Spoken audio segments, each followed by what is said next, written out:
My name is Tim Dessler, and I'm working for the United Nations Association in Tromsø, FN Samhandling. And International Seminar is an own organization actually that started at the university with students, and then after a while, to give it a little bit more continuity, the university took over, and the International Seminar became an own organization. Today we have this panel discussion, and we will have three participants in this panel discussion. Fadel Soliman from Cairo, Hege Storhaug from Norway, and I'm going to introduce them a little bit later, and Jonas Jakobsen from the university in Tromsø. Nice. So the first speaker will be Fadel, and Fadel Soliman, he is a member of the International Union of Muslim Scholars who received his master's degree in Sharia in 2008. Fadel is an international speaker and presenter of Islam. He gave a talk earlier today at the university, Fadel, because people are not interested in hearing me talk. Okay. And I think we should give Fadel a big applause. So welcome, Fadel.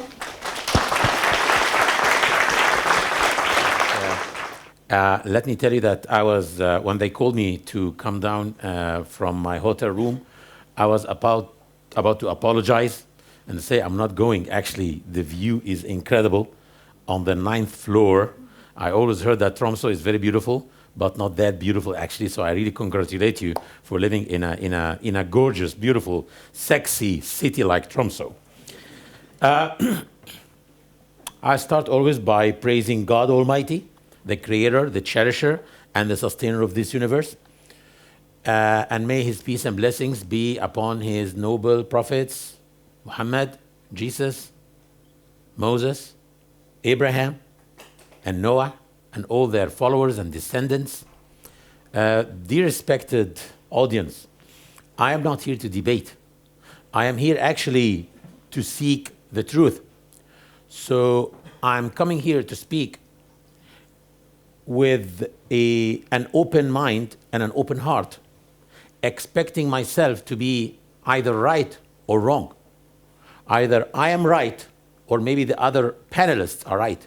Either I am wrong, or maybe they are wrong. So I am coming here with the courage that if at any time I find myself wrong, I will say, excuse me, I was wrong all my life. And I am now going to start in the right direction, because I was in the wrong direction. I have no problem saying so, because actually this is a glass of water for one reason.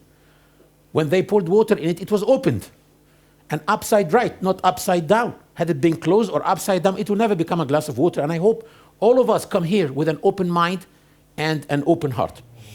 I also didn't come all the way here from Sri Lanka, because I was in Sri Lanka 24 hours ago. I didn't come all this way to waste your time to listen to my stories and examples and talk out of my own inspiration, but rather, at any time, feel free to interrupt me and tell me what's your evidence. I'm going to talk to you from the authentic teachings and the authentic revelations, or the authentic sources of Islam. The word of God, the Quran, and the Sunnah, and the authentic Sunnah, not any Sunnah or even, which is the real and the authentic teachings of Prophet Muhammad, peace be upon him.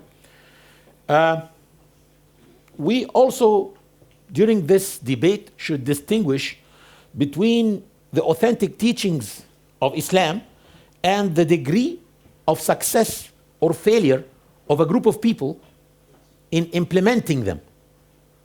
Because Islam has to be judged according to its own standards and values, not according to any people's good work or bad work even. I have a question actually that I'm raising today to the panelists, and especially to Mrs. Hege. Can a good practicing Muslim be a good Norwegian? This is a question that I wish that I can go home tonight with an answer to it. Can a good practicing Muslim be a good European or a good Norwegian? In my own opinion, yes, I can be a citizen of Norway. At the same time, I can be from an Egyptian background. I can have Egyptian roots. I have history behind me, actually, in Egypt. And at the same time, every place in the world that I went to can be a part of my identity. Since 3 years, and I'm drinking ginger tea every single day because I learned this in Uganda. So Uganda became a part of my identity now. I learned how to speak to non-Muslims in the USA. So every time I go to speak, and I nearly speak every day, the USA became a part of my identity. I learned how to love the nature in South Africa. So South Africa is a part of my identity. So the issue is there any problem that I can be a good practicing Muslim, at the same time a good Norwegian? I need to tell you that as a Muslim, I have an example, a role model. And according to the Quran, the best role model for everyone who believes in God and in the Day of Judgment is Prophet Muhammad, peace be upon him. But actually, especially for Muslim immigrants, he is a more special example because he himself was an immigrant. Prophet Muhammad left his country, Mecca, with tears in his eyes, and he looked back and he said, "O Mecca, let know that you are the dearest country to my heart, and had not your people dragged me out of you, I could have never left you." After 8 years, Mecca was opened back to him, and he didn't go back and live there because he integrated himself fully in the new society. He loved the new country, Medina, which gave him support, and he gave it also all what he can, all what he has. He gave it his knowledge, he gave it his effort. And he said, "Oh God, witness that had not I am already born in Mecca, I could have been one of the people of Medina, and if the people of Medina go anywhere, I'll be just following them." He even changed a little bit of his culture in order to match the new culture of Medina, but in a way that does not contradict his religion. His wife was coming one day from a wedding, and he said, "Aisha, did you have fun?" She said, "Yeah, we had fun." He said, "And what did you sing in this wedding?" She said, "No, we didn't sing." He said, "How come you don't sing, you Meccans? You Meccans are not in Mecca anymore. You are here in Medina, and the people of Medina love singing. Why didn't you sing for them?" And he even suggested a song that could have been suitable to be sang in a wedding. But the issue is, when people look at Muslims and they want them to be invisible, it's not only that you have to change your culture, no, you even have to change it in a way that if it even contradicts your religion, we will be wiping out your culture. This is not acceptable in Islam. Yes, I can integrate in Norway, I can integrate in the US, I can integrate in the UK, but I'm not going to pierce my ears. This is not something that I accepted in my culture. It's not something that even is accepted in my religion. I'm not going to change my name. My name is Fadel Soliman. They used to hear it, by the way, on the phone in the US as Father Sullivan. And I never corrected them until I get my discount. And then I spell it, F-A-D-E-L. But the issue is, no, yes, of course, I can integrate the way Prophet Muhammad integrated, which is sharing cultures. Whatever good I have, I'll give it to you. And whatever good you have, I'll take it from you. And I have no problem with this. I don't want to take much, actually, from your time, but no, many of the teachings of Islam tell Muslims you have to integrate and do good. Because actually, we have something called the concept of salvation. The concept of salvation in Islam is different from the concept of salvation in any other religion. Because in Islam, if someone becomes Muslim, this doesn't mean that he acquired a visa to enter paradise. No. Still, he can be punished on the Day of Judgment if he doesn't do the good work. The concept of salvation in Islam is a bird that flies with two wings. The first wing is faith. The second wing is good work. Faith alone is not enough. Like mathematicians say, faith it is necessary but not sufficient. So this is something very important to understand, that a Muslim, his universal faith is connected to his local behavior in his society, in his environment, in his neighborhood. So those are the kind of teachings of Islam that help Muslims integrate in their societies. One also of the very important concepts of Islam is the original sin. Unlike Christianity, if you ask any Christian about the original sin, he will tell you that Adam ate from the forbidden tree. And we know the rest of the story. But in Islam, actually, the original sin is different. The original sin in Islam is the very first sin ever committed. And we don't believe that sins are inherited. But the issue is, if we say original sin, that we mean the very first sin. The very first sin, according to Islam, is not the sin of Adam. It is the sin of Satan, the devil. When God Almighty created the human being, he ordered all the creation to bow down and greet this new creature. Because this is a VIP creature who has superiority in knowledge and the freedom of choice. And all the creation obeyed except one, Satan. God Almighty blamed him in the Quran, saying, "Why didn't you prostrate yourself to the one that I created with my hands as I commanded you?" Satan said, "Because I am better than him. You created me from fire and you created him from clay. I am white and he's black. I am European and he is Arab. I am Arab and he is Indian. I am Indian and he's Malay." So according to Islam, the original sin is not a fruit that was eaten from a tree, but rather it is racism. And God told him in the next verse, "Get out from paradise. You cannot act as a racist here." So according to Islam, racism is the original sin, and racists have no place in paradise. In my own opinion, this is what Islam can give to the world. The challenge which is facing each and every one of us is not to think himself or herself superior because of his color, or his race, or his sex, or his language, or the kind of food that he or she is eating. There's a lot in Islam, actually, that can offer to the West. And I don't want to take all my time now, because I want to listen to the other speakers and then start the debate. I just want to thank you very much for giving me the opportunity to be one of your presenters today. Thank you. Fadel, just a second.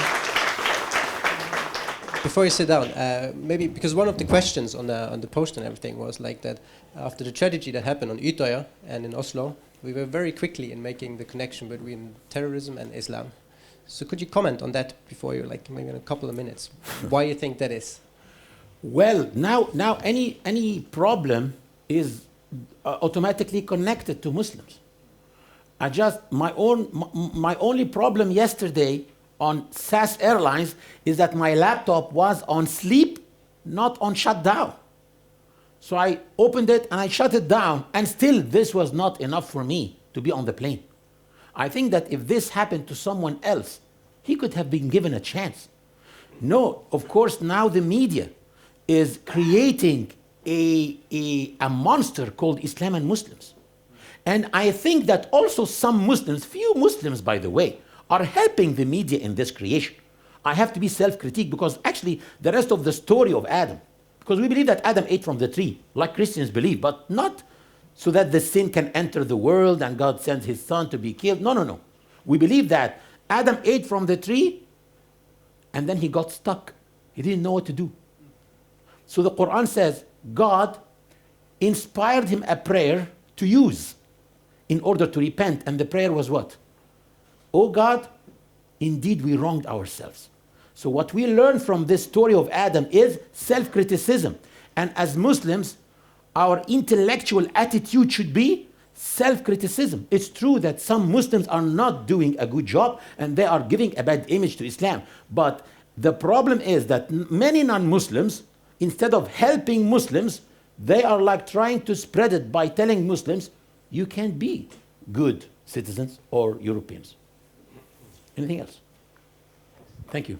Now, for the debate, International Seminar is working together with Alnor Center, which I forgot to mention in the beginning. And when they approached us, with the background of the terrorist attacks and Utøya and Oslo, and said, maybe we need a debate about this, we were very skeptical. We said, but we don't want to have a preacher, Islam preacher, to come here and tell us what the truth is. He said he's seeking the truth. So we need to have a debate. And then Alnor Center said, okay, so let's invite one of his fiercest critics, in Norway, which is Hege Storhaug. And it's her turn to talk now. And just a little presentation. Hege Storhaug is a Norwegian journalist, writer, and women's rights activist. She has been noted since the 1990s, that's over 20 years, which is quite a long time, for opposition to Islamism and advocacy for human rights, particularly women's rights, in relation to traditional Muslim attitudes and practices towards women. Since 2002, she's as well the information director of Human Rights Service, formerly an active volleyball player, which I didn't know about you. You've even won national championships in Norway. But that's not the topic today. The topic today is Islam, a threat to the West. Welcome, Hege Storhaug. Okay, thank you for the invitation. And in the invitation, there were 2 questions to answer. So I'm going to try to answer those questions. Number 1 is, why are we so quick in making the connection between terrorism and Islam? It shouldn't be a surprise that Muslims, as well as non-Muslims, immediately believe that the attack at Norwegian government in Oslo was conducted by Islamists. Such an attack has been expected, mainly due to direct terror threats from Al-Qaeda. The attacks on our embassies in the Muslim world in 2006 during the Khartoum crisis is also an explanation. I was also visiting Pakistan last time, now in March this year, and I met an embassy with the footprints of Muhammad. It was a fortress. Let's check some hard facts and have a quick look at only 1 month this year, September, in Europe. A group of 6 British-born men who allegedly planned to commit mass murder with suicide bombing missions against their own country were arrested in Birmingham.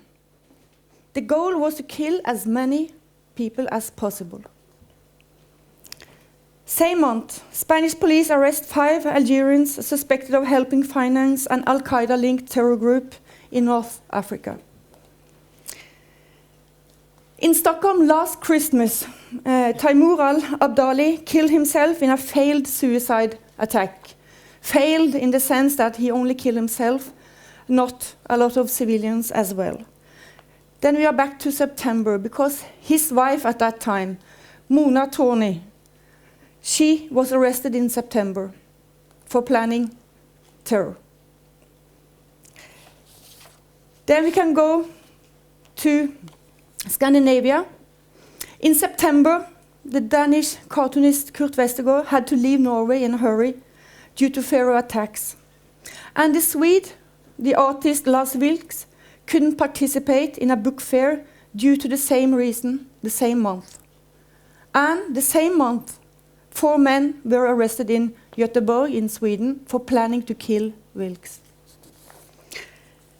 Then we can go to Norway, and in these days a trial will open against 3 Islamists, and they are suspected of planning an attack on the Danish newspaper Jyllandsposten and to kill the cartoonist Kurt Westergaard. These are mainly pure facts from 1 month. According to Europol, there wasn't a single terror attack in 2010 from extreme right-wing groups. From the extreme left, though, it was recorded 45 attacks. From Islamist groups, it was recorded 3 attacks. And it was recorded 170 Islamists throughout the world were arrested for planning terror attacks. Then let's have a look at a similar picture. I'll rattle off some names that should be familiar to you. I've already mentioned Lars Vilks, Kurt Westergaard. Then we have Geert Wilders, politician in Netherlands. We have Robert Redeker, a French teacher in philosophy.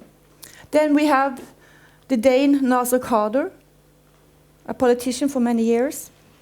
Then we have Ayaan Hirsi Ali. What do they have in common, these people? They all live in the West. They have criticized Islam or Islamism. and they are under constant threat of being killed, and therefore they are living under strict security around the clock. They are deprived of basic freedom due to critical speaking about Islam and Islamism. Can anyone here tonight point at one single prominent person, artist, intellectual, or politician who are in a similar position due to death threats from right-wing groups, from Hindus, Buddhists, from Christians? I don't think you can. And note this, after 22nd of July, the Norwegian Security Intelligence, PST, still says that the terror threat against Norway has not changed a single centimeter. The overall threat is from Islamic groups or individuals. Then I am coming to the second question. Are Islamic values a threat to Western values? Let me start with a quote related to the freedom of equality between women and men that we enjoy in the West, contrary to the situation in the Muslim world.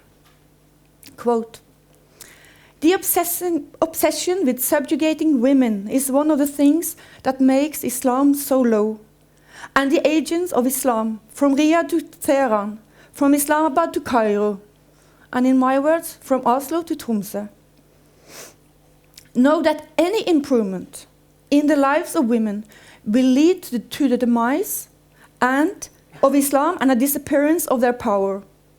This is why, among other things, they are so desperate to cage in women.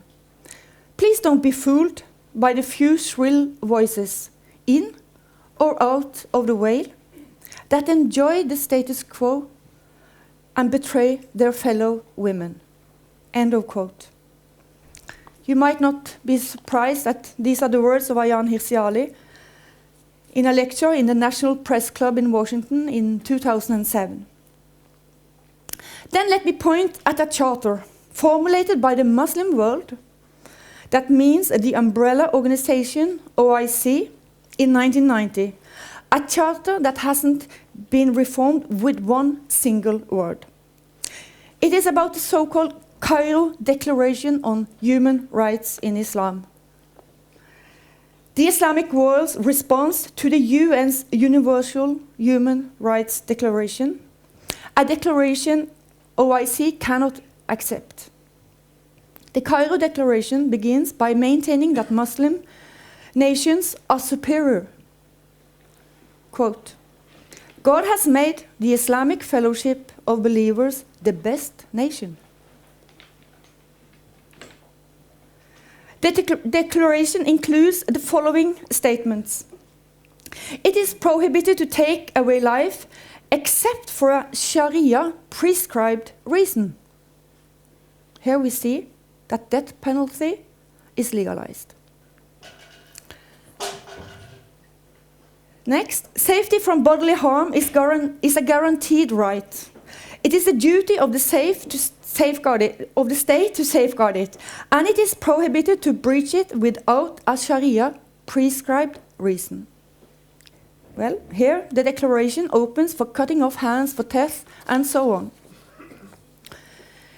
Men and women have the right to marriage, and no restrictions stemming from race, color, or nationality shall prevent them from enjoying this right. Something is missing here. OIC forgot to mention religion.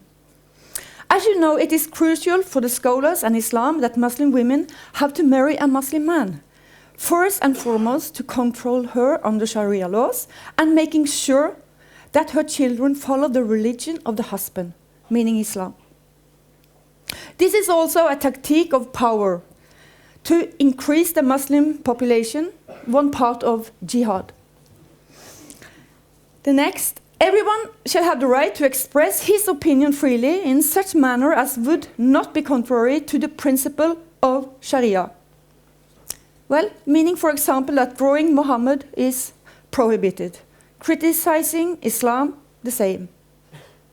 These are just some examples I'm giving you from this declaration.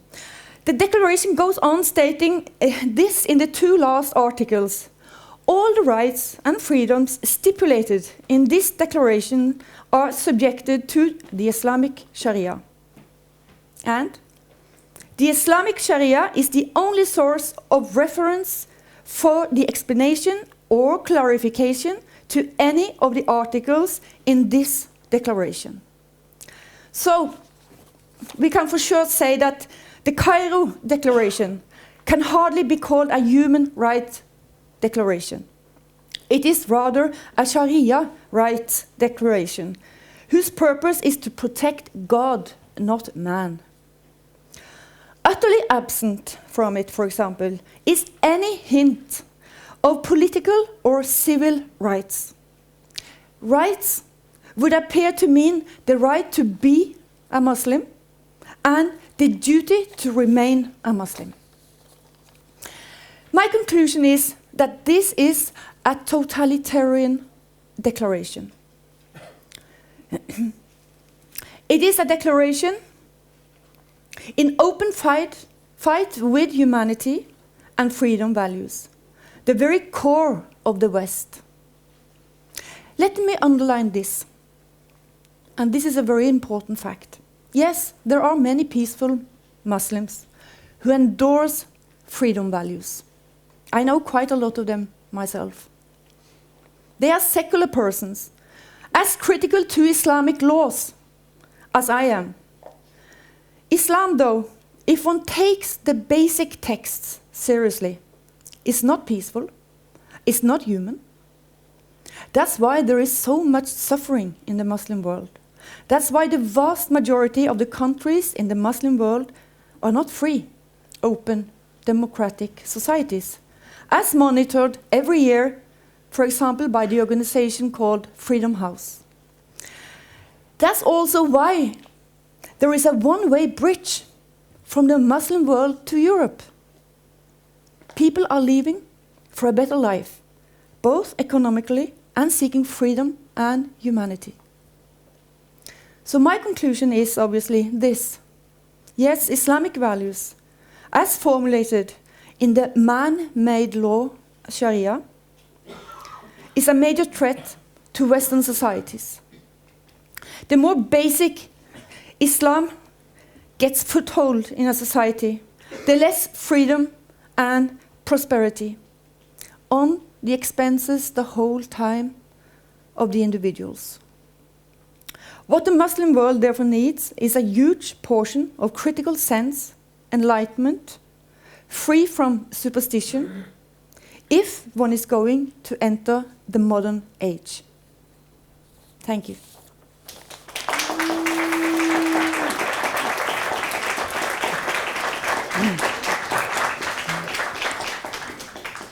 Hege, before you sit down, could you maybe quickly comment? You can have this microphone of mine. Yeah. Because the roll-up from Alnor Center, which is a Muslim society. I can't hear you. The roll-up from Alnor Center, which is a society for Muslims, believing Muslims in Tromsø. It says working together for a better society. Mm-hmm. Do you believe that these kind of societies of believers and mosques could help to build a better society in Norway, in Europe? Well, I haven't seen mosques where enlightenment is in the forefront in Europe. What I see is that the mosques, they connect to international movements. They define themselves according to this or this direction when it comes to Sharia. I can mention one very important mosque in Norway. It was the first mosque established after the immigration started from the Muslim world. It's called Islamic Cultural Center in Oslo. I think they have 4,000 to 5,000 members today. This is a branch of the Jamaat Islami movement in Pakistan. And in Pakistan, this movement is seen as extreme. Their religious political leader is Maududi. And Maududi, he is supposed to be the most important Islamist together with Said Qutb in the last century. And he was a disaster for Pakistan in the sense that when Zia-ul-Haq, the dictator from 77 to 88, Islamized Pakistan. He did that with the inspiration of Maududi.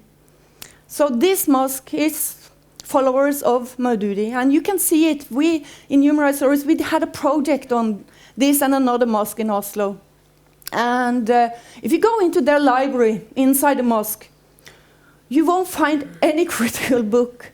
You will only find literature promoting Maududi's thoughts. So when they also promote bigamy, also in Britain and also on their webpage, yes, we understand what they want. They don't want to live according to secular laws. They want to live according to Sharia as much as they can. Okay, so you don't see it? You have to show me that mosque. Okay. I haven't found it. But I know that there are differences. Of course, if we talk about Tawfiq Islamic Center in Trondheimsveien in Oslo, belonging to the Somali community, that is quite extreme as far as I have understood it. They also have supported Al-Shabaab. If you go to the Ahmadiyya Mosque at Furuset, the new one, when you enter Oslo now, you will see it on the main road. They are not at all that extreme. So you will have differences. But all of them, as far as I have seen these years, they have problems with turning their back to Sharia. Okay. Very precise opposites here. Islam, no threat. Integration. There is a threat, and that's the reason why we link it to terrorism. And we're so quickly linking it to it. Now, Jonas Jakobsen from the University in Tromsø is going to have a little presentation for us. And he's a Danish philosopher and PhD student at the university here in Tromsø, and a member of the research group called Citizenship Encounters and Place Enactment in the North, or CEPIN, which is a multidisciplinary research school. As well, he's a member of the research school on pluralism, justice, and democracy in the Department of Philosophy here in Tromsø. And he has written extensively on secularism, religion, conflict, and social critique. Jonas, welcome.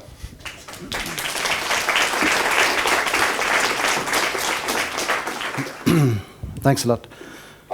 So the fact that Alnor, the mosque, is a part of this arrangement proves that at least some mosques are interested in democracy and participate in democracy. So thank you for inviting me. I think that this short answer to the question, can I walk around freely or must I? Can I walk around? Thanks. Thank you. I think the short answer is Islam a threat? I think the short answer is that depends. What do you mean by Islam, and what do you mean by the West? And there's no agreement. I mean, Muslims disagree among each other. Fadel discusses with his fellow Muslims what is the best interpretation of Islam.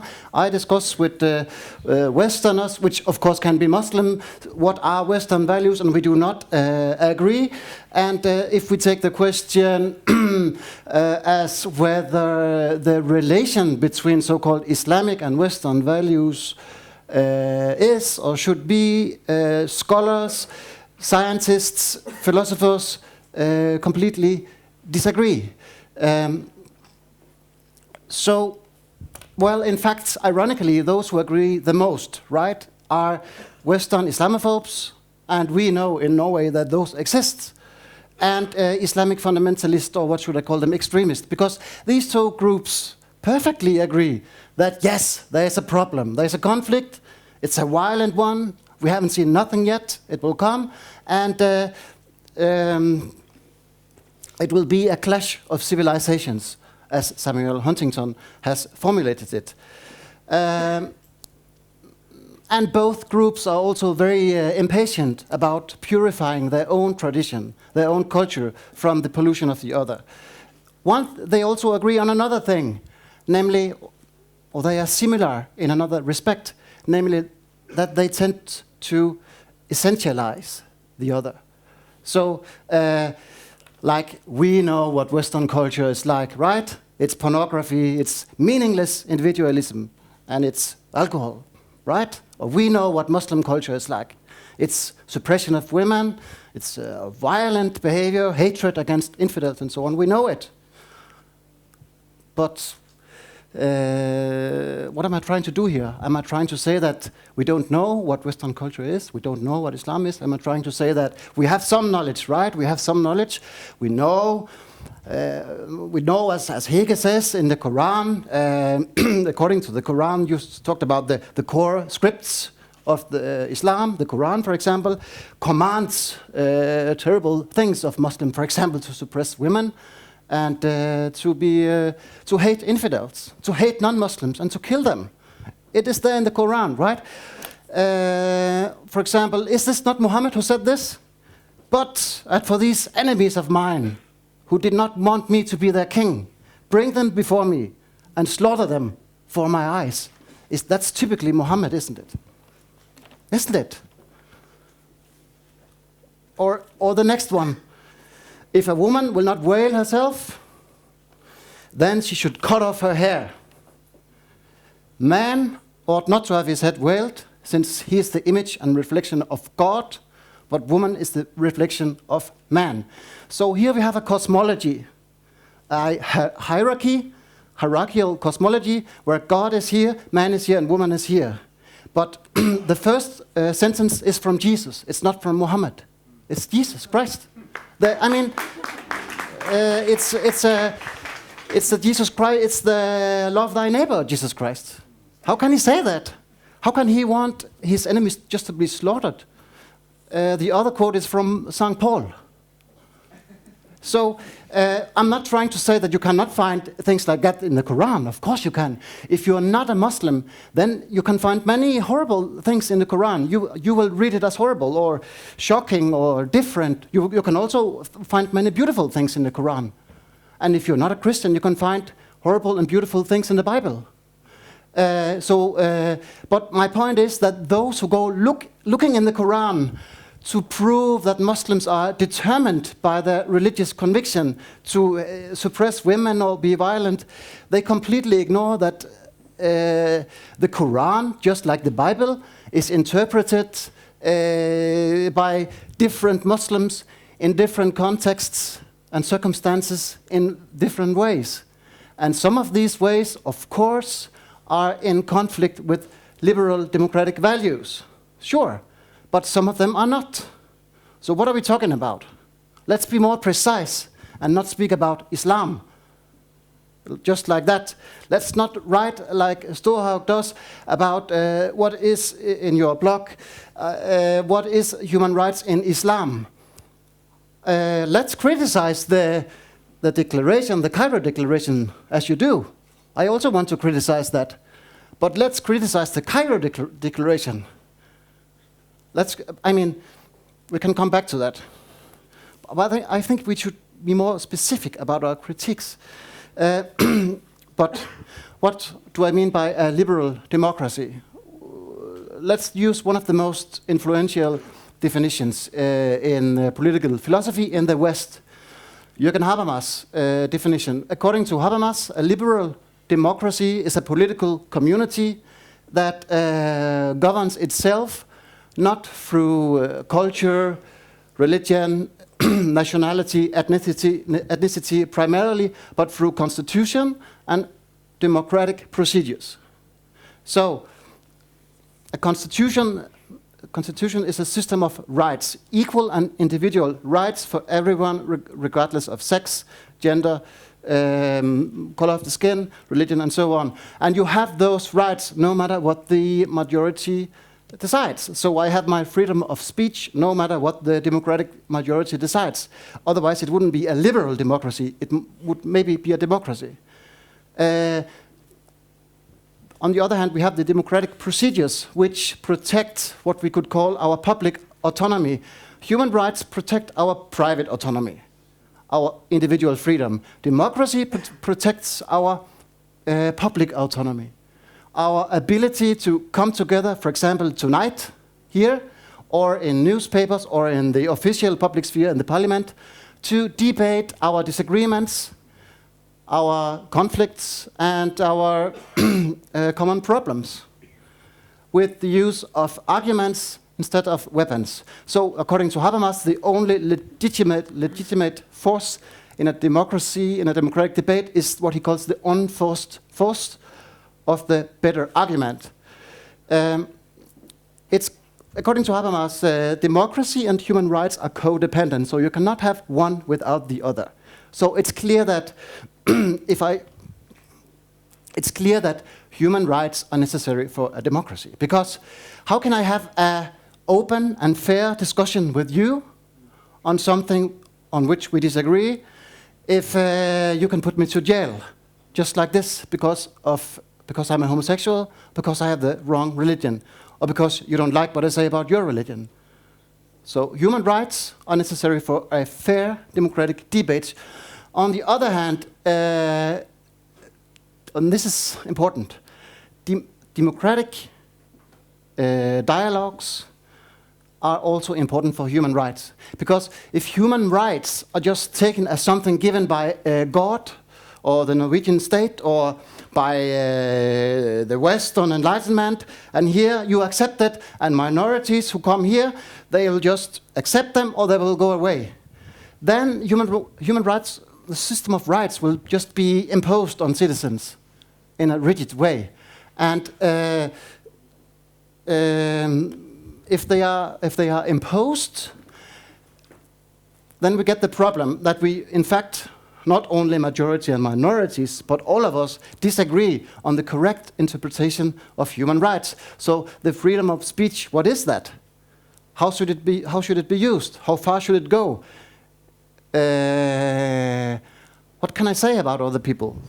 I mean, we do disagree on that, and I am not saying that minorities should always get their will or something like that, but I am saying that if minorities, for example Muslims, do not feel that they have a voice in a democratic debate, if they feel that only the majority has a voice, then they will be alienated from the. They will not be able to see themselves as authors of the laws and the rights. So democracy, inclusive democracy, is important for human rights also, according to Habermas, and according to a lot of this Western Enlightenment thinking. How much time do I have? 4 minutes. Oh no. Oh no.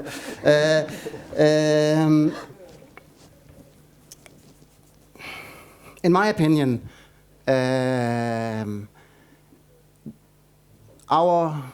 the fear of Islam that exists in our society sometimes undermines the very liberal democratic principles that some people defend against Islam. So, for example, one clear example is the banning of minarets in Switzerland. That is, for me and for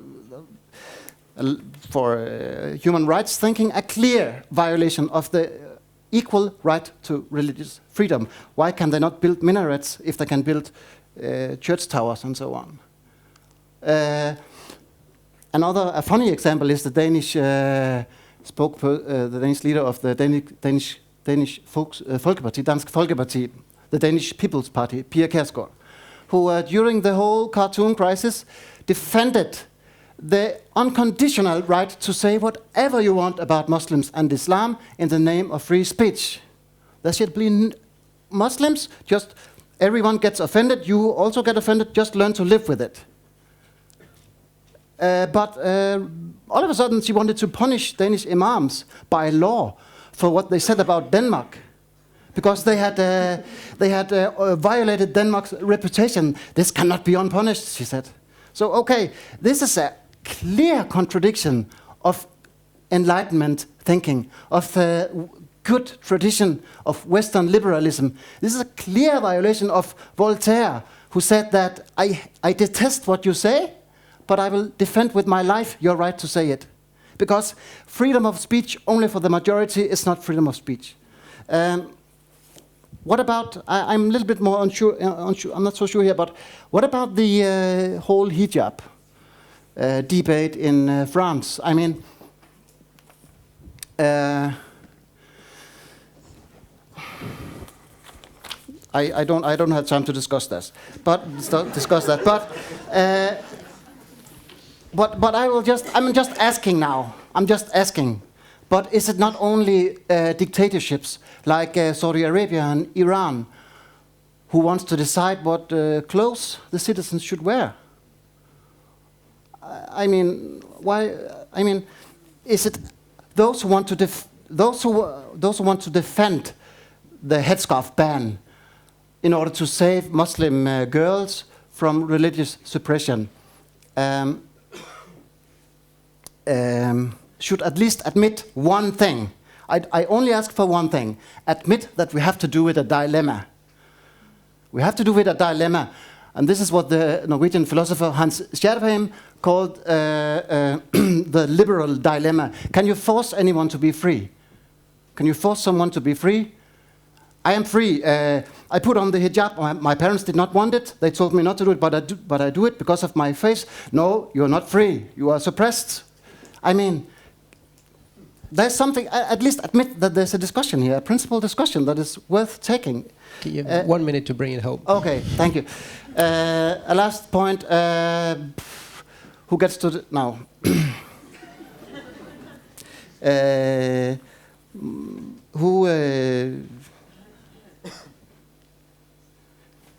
No, I will just finish with a plea. And I had written many other things, but I will finish with a plea for Muslims and non-Muslims who want to be liberal. Namely, let the Muslim girls wear the hijab and let them take it off if they want. Thank you.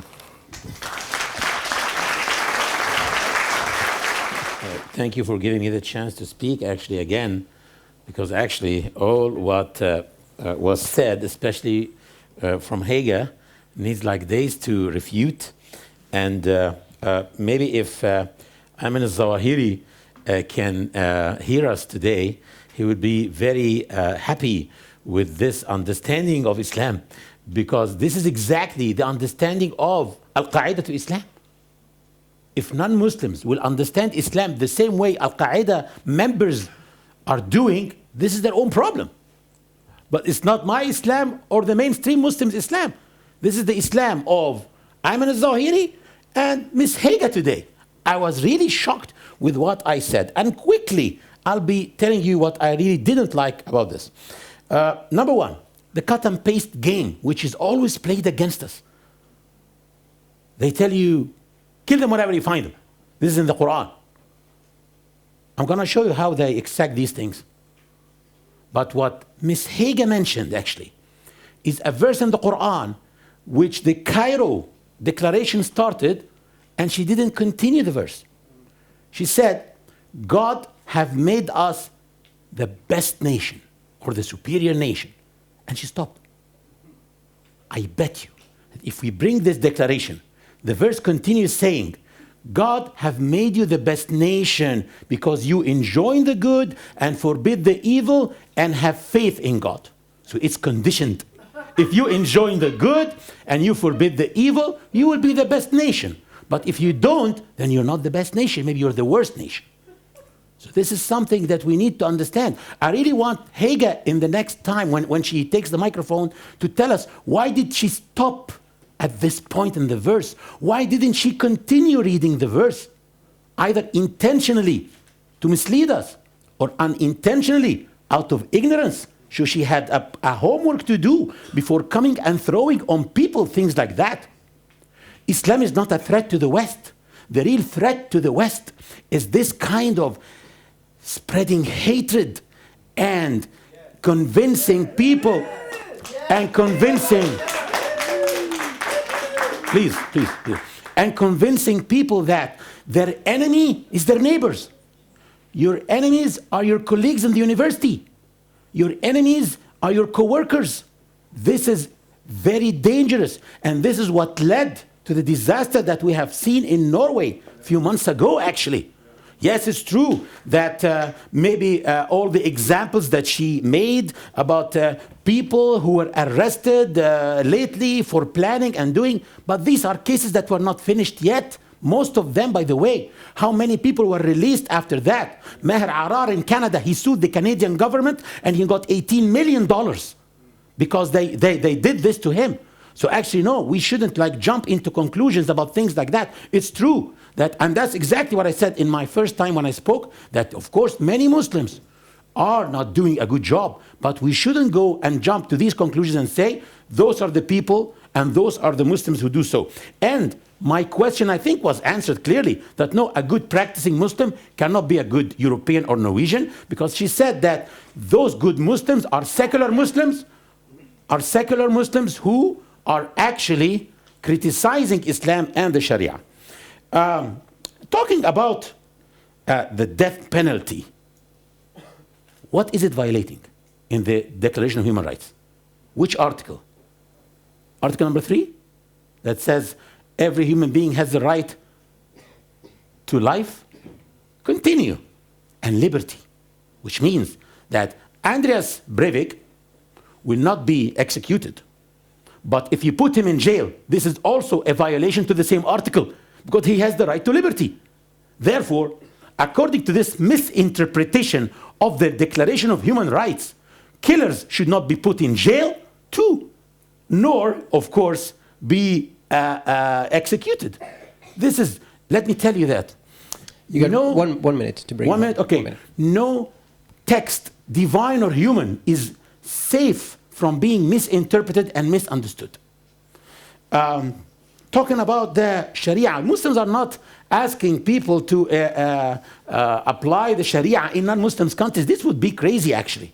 Crazy. But I would just quote one person who is a Christian Copt, one of the best theologians of Christian Copts in Egypt, and he is the vice president of the new party of the Muslim Brotherhood in Egypt. I'm not a member of the Muslim Brotherhood, but the Muslim Brotherhood, after the revolution, they are now having their own party, and the vice president is a Christian Copt. He said, the Islamic Sharia is the only guarantee for the Christians in Egypt, because secular democracy can lead to the closure of all churches within 24 hours, like what happened. I can look, when the minarets were banned in Switzerland, they were banned through democratic, transparent ways.